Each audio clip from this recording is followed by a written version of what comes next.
Hi, today we're going to talk a little more about digestion.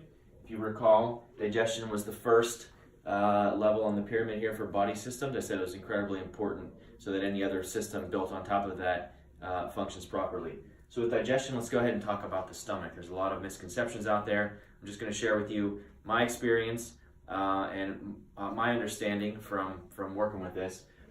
In the stomach, we're going to look specifically at acid levels. So in the stomach,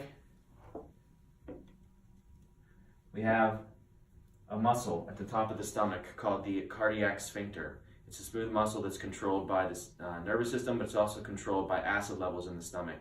The way that works is, if there is no food in the stomach, then the body would have no reason to generate and use the energy to make acid to digest it.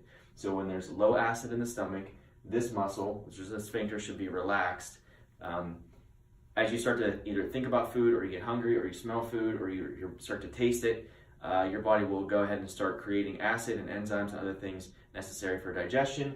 As the acid levels increase, this muscle, the cells are sensitive to the levels of acid in their environment.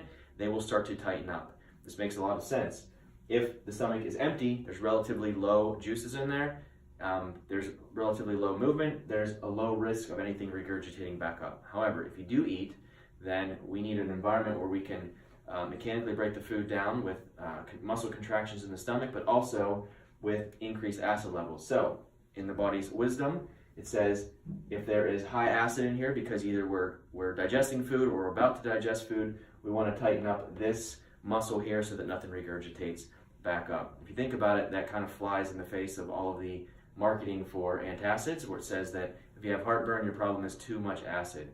I'd encourage you to consider the way that things are wired and set up in the stomach. That would suggest that you probably don't have enough acid that is creating the problem.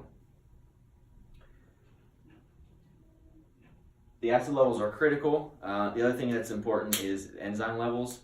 If there's any kind of distress in the stomach, I always start with a good digestive aid, whether it be there's some stuff from Standard Process. You can talk to Gina Snyder down at Sunnybridge in McMurray. She's got a ton of great things that she can point you towards that will help with digestion. I always start with something to support hydrochloric acid production in the stomach, so that we're breaking down the food, and then also it helps for enzyme support as well, just to make sure things are broken down. If you get this right, then the things below in the small intestines and the large intestine, and then if you remember the pyramid, we'll start to get into the detoxification of those elements and the assimilation.